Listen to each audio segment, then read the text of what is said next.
Assalamualaikum warahmatullahi wabarakatuh. Apa kabar semuanya?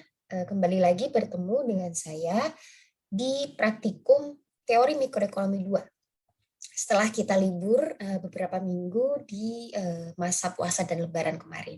Saya juga mengucapkan mohon maaf lahir dan batin, semoga teman-teman semua dalam keadaan sehat dan juga selalu dalam lindungan yang maha kuasa. Baik, kita mulai aja praktikum hari ini. Ini terkait pertemuan ke-12. Pertemuan ke-12 ini kita akan membahas tentang modal. Oke, sebagai review teorinya, ada rumus rate of return dan price of future goods. Jadi rate of return itu adalah tingkat pengembalian dari aset yang dimiliki. Gitu ya. Nah, aset yang dimiliki, aset itu apa artinya? Sebenarnya sudah dibahas di kuliah juga. Artinya adalah barang yang memang tidak dikonsumsi, gitu kan, tapi disimpan untuk digunakan sebagai input produksi, gitu ya, membantu dalam kegiatan produksi. Nah, rate of return atau tingkat pengembalian kalau dalam dua periode itu rumusnya R sama dengan delta C1 dibagi delta C0 minus 1. C1 itu adalah konsumsi di masa depan, C0 adalah konsumsi saat ini, gitu ya. Dan karena kalau misalkan ada modifikasi dari rumus tingkat pengembalian atau rumus dari rate of return, itu kan jadinya delta C0 dibagi delta C1 sama dengan 1 dibagi 1 plus R. Nah, delta C0 dibagi delta C1 itu adalah relatif atau rasio dari konsumsi saat ini dibandingkan dengan konsumsi masa depan. Jadi kita bisa melihat konsumsi masa depan itu kira-kira berapa kalinya gitu, atau konsumsi saat ini tuh kira-kira berapa berapa kalinya konsumsi masa depan gitu. Apakah mungkin setengah kalinya atau konsumsi masa depan tuh mungkin lebih banyak gitu kan. Nah, kalau dari rasio ini kita juga bisa lihat gitu. Jadi kira-kira masa depan itu mungkin harganya akan berbeda dengan masa ini gitu. Jadi konsumsi kita juga berbeda di masa depan. Itu makanya perbandingan antara konsumsi saat ini dengan masa depan itu juga bisa menggambarkan kira-kira harga relatif di masa depan itu dibandingkan dengan saat ini berapa gitu bedanya harga relatifnya. Rumusnya adalah 1 dibagi 1 plus R. Kemudian ada juga permintaan terhadap barang masa depan. Gitu kan. Nah, permintaan itu kan biasanya dipengaruhi oleh tujuan si individu, yaitu memaksimalkan kepuasan dengan budget tertentu. Nah, kepuasan di sini nanti digambarkan dengan konsumsi saat ini dengan konsumsi masa depan. Gitu kan. Jadi bagaimana kombinasi konsumsi saat ini dan masa depan itu bisa membentuk kepuasan yang maksimal. Gitu kan. Jadi garis anggarannya adalah kekayaan saat ini tuh nanti akan digunakan untuk konsumsi saat ini dan sebagian disimpan untuk nantinya digunakan untuk membeli barang di masa depan. Gitu ya. Nah, ini kurva utilitasnya, itu individu akan memaksimalkan utilitas dengan memilih untuk menggunakan konsumsi saat ini, gitu kan, dan konsumsi di masa depan di periode berikutnya. Konsumsi masa depannya adalah C1 bintang, itu yang kondisi optimal. C0 bintang adalah konsumsi saat ini yang optimal. Optimalnya adalah saat persinggungan antara kurva utilitas dengan garis anggaran. Gitu ya. Nah, individu tersebut, individu yang menjadi contoh dalam hal ini akan mengkonsumsi C0 bintang di periode saat ini dan memilih untuk menyimpan sebagian kekayaannya untuk konsumsi masa depan, gitu kan, atau periode selanjutnya. Nah, sebagian kekayaannya berapa besarannya? Nanti kekayaannya dikurangi dengan besaran konsumsi saat ini. Nah, berarti konsumsi masa depan sebesar berapa? Gitu kan? Nah, P1 kali C1 bintang ini adalah konsumsi masa depan. Jadi dari seluruh kekayaan akan dipakai untuk konsumsi saat ini dan konsumsi masa depan.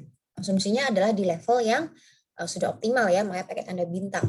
Lalu berapa besaran nominalnya konsumsi masa depan itu adalah kita pindah ruas saja. Jadi W kurangi C0 bintang sama dengan P1 C1 bintang. Nah, inilah yang ada di dalam rumus yang pertama.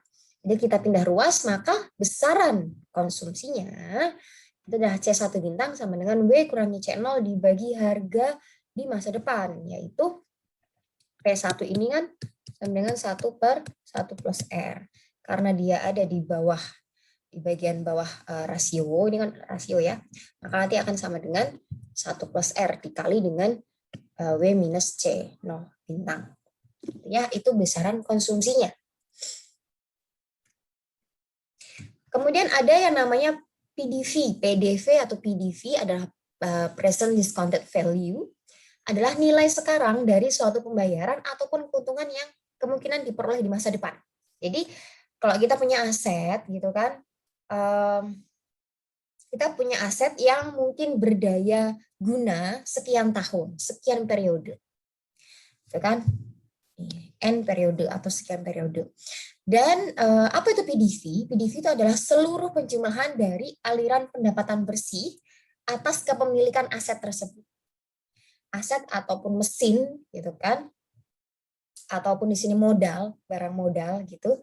Nah, itu semua pendapatan akibat kepemilikan modal tersebut atau aset tersebut itu dijumlah untuk sekian periode dari masa gunanya, masa hidupnya si modal, itu dijumlah. Nah, itu adalah seluruh aliran pendapatan bersih dari kepemilikan mesin atau aset tersebut atau modal tersebut.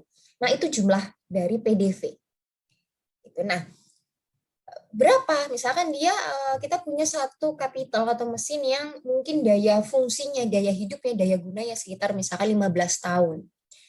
Nah, kita pikir 15 tahun ke depan, itu kan pasti tiap tahun adalah pendapatan bersih yang bisa kita dapat karena kita memiliki aset tersebut.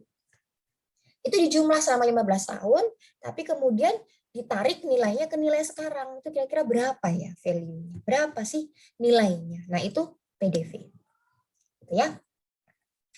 Ini penjumlahannya seperti ini rumusnya, atau juga bisa dengan fungsi integral. Kalau misalkan kalian masih ingat di sesi kuliah atau membaca buku Nicholson-nya, memang penjumlahannya juga bisa dituliskan dalam fungsi integral.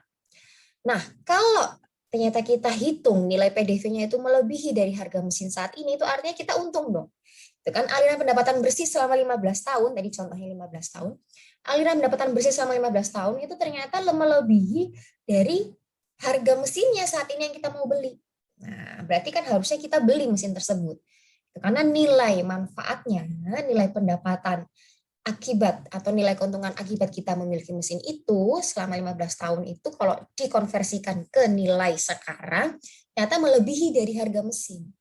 Nah, berarti nanti ya keputusannya adalah kita harus beli mesin itu. Perusahaan atau produsen seharusnya membeli mesin itu. Nah, kalau misalkan pasar itu bersifat kompetitif, equilibrium adalah saat harga sama dengan PDV, gitu kan? Atau harga akan sama dengan pendapatan bersih dari si mesinnya. Maka rumus PDV ini yang tadi kita sudah hitung di awal itu akan sama dengan P. Gitu. Nah, rumus lain dari PDV selain penjumlahan atau integral juga bisa dengan rumus E pangkat RT kali FT minus L. Ini sebenarnya menggambarkan hal yang cukup simpel. L ini biaya. Biayanya yang paling gampang dalam jangka pendek dihitung adalah biaya tenaga kerja, gitu kan? Atau biaya lain lah yang keluar. E pangkat RT kali FT ini sebenarnya adalah fungsi dari nilai pendapatan manfaat dari aset yang dimiliki pada waktu ke T. Nah, FT ini fungsi dari pendapatannya. Gitu. Jadi sebenarnya fungsi yang saya lingkari ini itu adalah yang menggambarkan pendapatan, terutama yang fungsi FT-nya. Sedangkan kalau L itu adalah biaya. Jadi kita juga bisa bilang PDV itu juga merupakan perbedaan antara nilai sekarang, pendapatan nilai bersih dari seluruh aset yang dimiliki dikonversi ke nilai sekarang, tapi dikurangi dengan biayanya sekarang. Gitu. Kalau nggak ada biaya ya udah, itu berarti L-nya yang bagian ini 0. Gitu ya. Nah, jika diketahui FT dan juga besaran suku bunga R, itu kan, maka kita bisa menghitung saat atau T yang tepat, waktu yang tepat untuk kita mendapatkan return atau penerimaan yang maksimal dari pemilikan sebuah aset. Jadi kalau misalkan asetnya bukan modal, kita bisa contohkan yang paling mudah di dalam soal, di slide, ataupun di buku Nielsen adalah misalkan kita memiliki aset berupa pohon. Pohonnya berbuah, pohonnya memiliki nilai kalau ditebang, bisa dijual. Gitu kan? Nah, pohon itu tumbuh kan dari beberapa periode ke depan.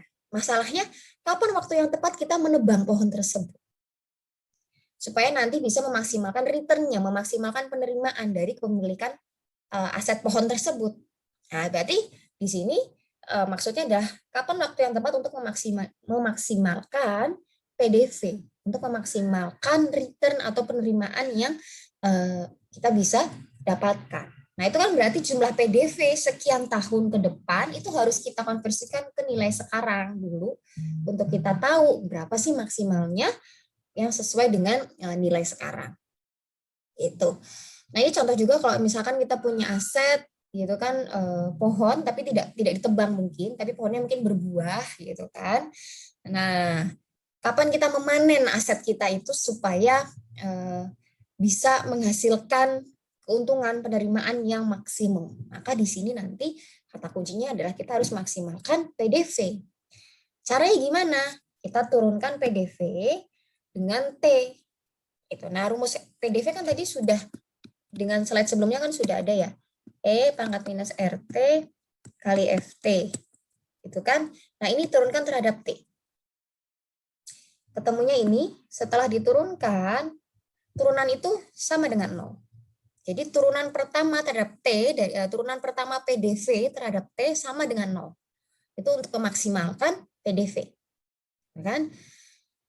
Nah, sudah ketemu dari hasil ini, kita pindah ruas dan bagi kedua ruas yang sama itu dengan E pangkat RT, ini kita bagi kan berarti ini habis ya. Nah, berarti hasilnya tinggal F aksen T kurangi R kali FT sama dengan 0.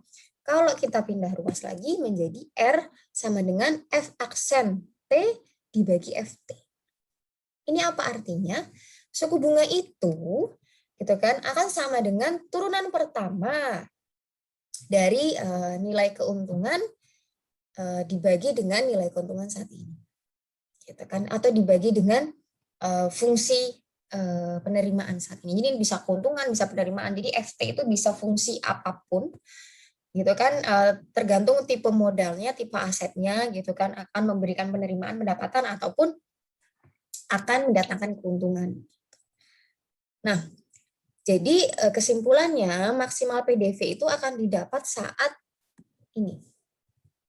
Maksimal PDV itu akan didapat saat R atau suku bunga itu sama dengan tingkat pertumbuhan proporsional dari penerimaan sebuah aset.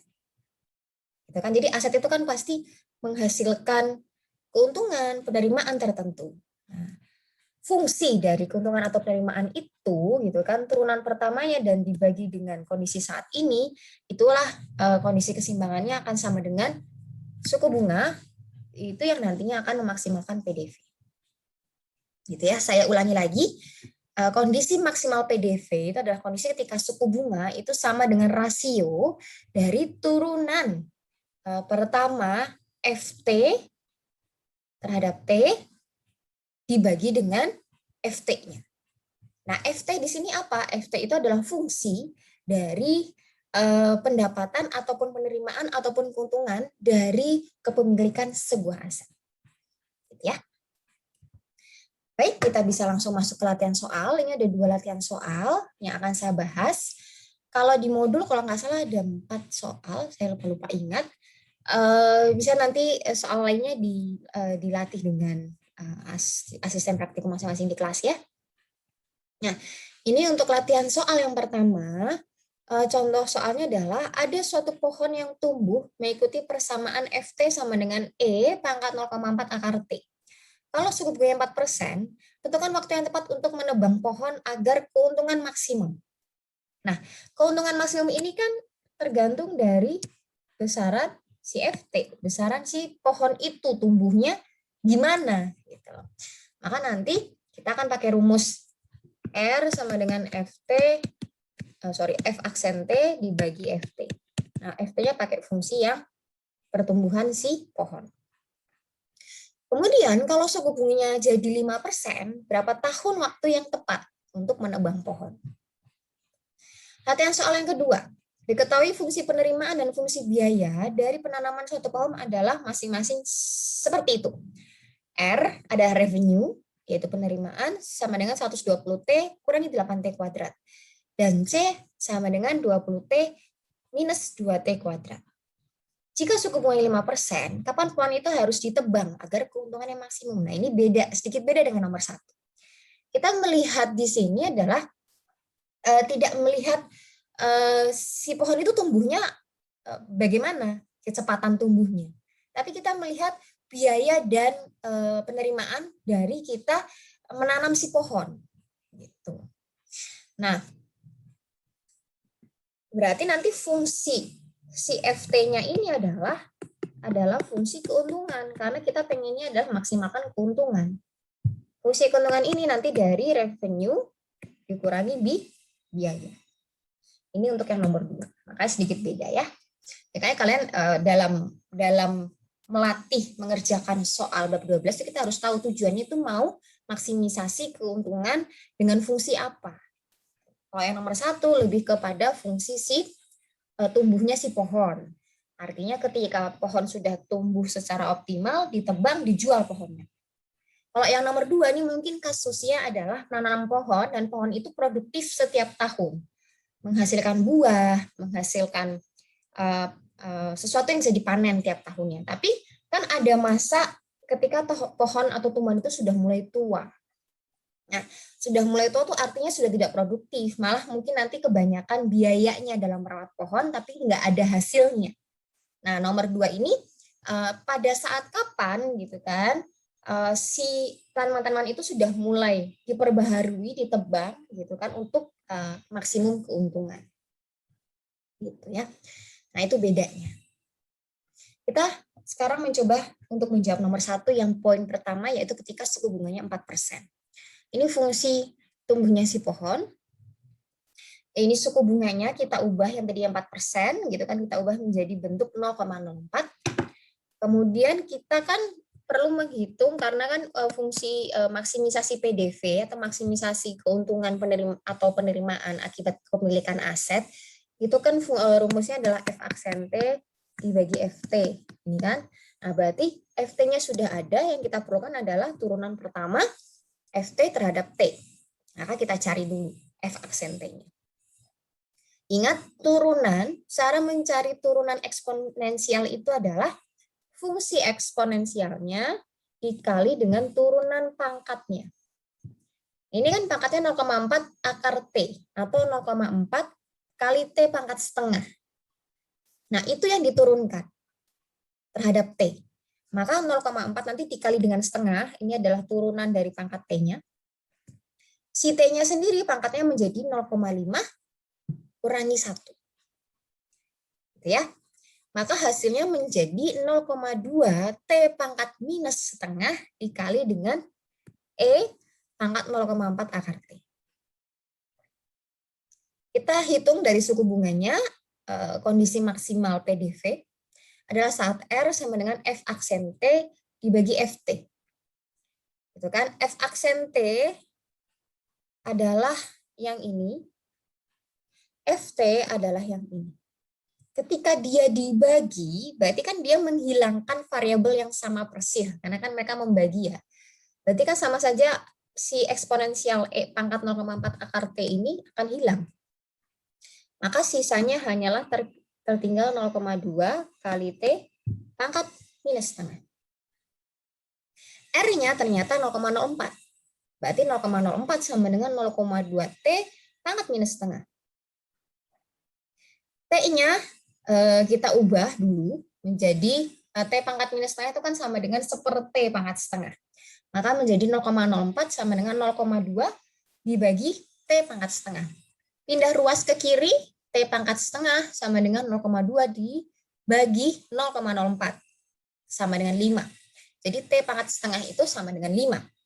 Untuk mencari jawaban ini, Kan kalau saya tulis ini T pangkat setengah sama dengan 5. Nah, untuk menemukan T pangkat 1, ini kan berarti T pangkat setengah harus dipangkatkan 2. Yang ini juga pangkat 2. Supaya menemukan T sama dengan, untuk menemukan T pangkat 1, kan ini T pangkat 1. 25. Gitu ya. Jadi, setelah 25 tahun, itu kan pohon itu bisa ditebang untuk memaksimalkan PDV. Lalu kalau ternyata suku bunganya berubah jadi 5%, lebih tinggi, itu kan artinya kalau suku bunganya lebih tinggi itu kan rate of return-nya juga lebih tinggi, ya kan? Logika aja, ketika rate of return-nya lebih tinggi, suku bunga itu lebih tinggi, artinya ketika kita menginvestasikan sesuatu untuk mencapai hal yang maksimal dengan suku bunga yang lebih tinggi pasti lebih cepat. Itu kan karena tingkat pengembalian lebih besar dengan suku bunga yang lebih tinggi. Maka di sini juga begitu, kita investasi pohon. Dan ternyata tingkat pengembaliannya tiap tahun itu lebih besar daripada yang contoh kasus pertama. Ini sebesar 5%. Nanti hasilnya adalah optimal tahun, bukan maksimal, optimal tahun untuk menebang pohon itu nantinya akan lebih cepat daripada daripada kasus yang sebelumnya. Kita hitung dengan cara yang sama, ini sebenarnya sampai kondisi ini masih sama persis, karena fungsi FT-nya masih sama. Hanya saja R-nya diganti dengan 0,05. Ketemunya adalah 16 tahun. Karena di sini 4 ya, jadi kalau misalkan T pangkat setengah kuadrat 4 kuadrat, ini dicoret, jadi T pangkat 1 sama dengan 16. Jadi di sini kapan waktu yang paling tepat untuk mau menebang pohon itu di angka 16 tahun. Ya. Sekarang kita coba untuk jawaban nomor 2. Tadi soalnya ada penerimaan dalam menanam pohon dengan fungsi 120T kurangi 8T kuadrat. Kemudian biayanya ada 20T kurangi 2T kuadrat. R-nya 5% atau 0,05. Fungsi keuntungan adalah P sama dengan revenue kurangi biaya. Penerimaan dikurangi dengan biaya. Maka nanti 120T kurangi 8T kuadrat kurangi 20T kurangi dalam kurung ya ini ya. 20T kurangi 2T kuadrat. Hasilnya adalah 100T kurangi 6T kuadrat. Ini fungsi FT-nya. Gitu kan? Kita turunkan dulu FT-nya terhadap T. Maka ketemunya 100 kurangi 12T.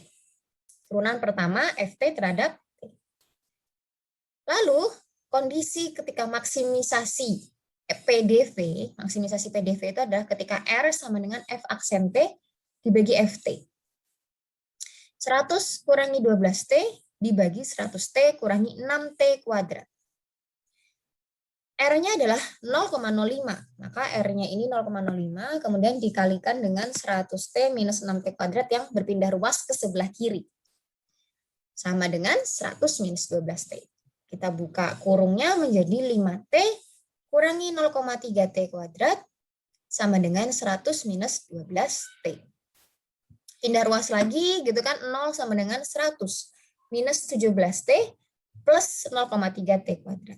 Nah, ini untuk menentukan T-nya, kalau fungsi kuadrat ingin menentukan akar dari si fungsi tersebut kan kita pakai rumus tambahan ya. Masih ingat, cari akar dari fungsi kuadrat adalah dengan minus B plus minus akar B kuadrat minus 4AC per 2A. Tuh. Nah, ini dengan cara seperti itu, yang mana A, yang mana B, yang mana C, mungkin teman-teman masih ingat ya, zaman SMA. A itu adalah yang variabelnya memiliki pangkat tertinggi. Jadi A-nya 0,3. B itu adalah pangkat di bawahnya, angka yang berada di variabel dengan pangkat di bawahnya. Kalau yang 0,3 T kuadrat ini A, berarti pangkat tertingginya kuadrat ya. Maka kita cari variabel T yang pangkatnya 1. Nah, itu B. B ini berarti minus 17. C-nya adalah konstanta, yaitu yang 100. Gitu ya. Jadi dari fungsi sudah diketahui A-nya adalah 0,3, koefisien dari variabel yang pangkatnya paling banyak, itu A. Koefisien dengan pangkat yang satu di bawahnya dari koefisien terbanyak, dari variabel dengan pangkat terbanyak, gitu kan. Kalau yang ini kan tadi pangkatnya T kuadrat. Nah, kalau yang ini kan berarti satu di bawahnya. Si T kuadrat adalah yang variabelnya T. Koefisien dengan variabel T adalah sebesar minus 17. Berarti B itu minus 17. C adalah si konstanta atau yang tidak nempel dengan variabel tertentu atau bukan koefisien dari variabel tertentu. Dia adalah konstanta. C-nya adalah 100. Silakan teman-teman coba substitusikan A, B, C-nya ke fungsi ini, minus B plus minus akar B kuadrat minus 4AC per 2A. Sama seperti kalau di zaman SMA dalam mencari akar dari suatu fungsi kuadrat. Ketemunya nanti, T1-nya 50, T2-nya 6,67. Nah, kalau sudah begini kita cari. Nah, terus mana yang memaksimumkan PDV? T yang mana nih yang memberikan PDV yang lebih banyak, lebih maksimal? Maka untuk mengetahui itu, besaran T1 dan T2 ini kita masukkan ke dalam fungsi keuntungan. Mana yang memberikan keuntungan lebih besar? Apakah T-nya 50 atau T-nya 6,67? Gitu. Apakah berarti kalau T-nya lebih lama dia lebih tinggi keuntungannya? Belum tentu. Siapa tahu kalau T-nya lebih lama malah kebanyakan biayanya nanti. Nggak ada hasilnya dari tanaman yang kita tanam gitu. Tapi mungkin kalau lebih rendah T-nya bisa jadi ketika biaya belum terlalu tinggi, tapi dia masih produktif. Makanya penerimaannya juga tinggi. Nah, itulah yang harus kita cari nih dari T50, T2 6,67, mana yang memberikan keuntungan yang lebih besar. Gitu kan? Maka kita substitusikan fungsi T1 ke pi, kita cari pi-nya berapa. Fungsi T2 juga, besaran T2 juga kita masukkan ke fungsi pi, kita cari pi-nya berapa. Mana yang memberikan lebih besar keuntungan, itu yang kita pilih. Coba teman-teman nanti hitung sendiri ya. Dan ternyata setelah dihitung, ternyata T2 nih yang memberikan keuntungan yang lebih besar. Nah, di sini menggambarkan bahwa tidak selalu waktu yang lebih lama memberikan keuntungan yang maksimal. Gitu. Logikanya kan ketika kita menanam pohon, ketika kita memiliki lahan, kalau terlalu lama pohonnya sudah tua, tidak memberikan hasil yang produktif, malah hanya keluar biaya lebih banyak. Gitu. Jadi memang ada waktu yang lebih optimal gitu untuk mencapai keuntungan maksimum. Ketika sudah di situ, kita berhenti, kita perbaharui lagi tanamannya. Gitu, supaya nanti memberikan keuntungan lagi yang baru. Karena kalau itu dipertahankan terus, malah kan nanti mendatangkan kerugian. Itulah. Jadi T2-nya ketemu 6,67, keuntungan maksimum dicapai jika pohon itu nantinya ditebang setelah 6,67 tahun atau 6 tahun 8 bulan setelah masa sekarang dimulainya menanam pohon. Gitu ya. Nah, sudah selesai nih latihan kita di dalam praktikum teori mikroekonomi 2. Terima kasih banyak atas perhatiannya dan juga mohon maaf atas segala kesalahan yang saya lakukan selama menjelaskan pertemuan ke-12. Semoga ada banyak manfaat yang bisa kalian ambil.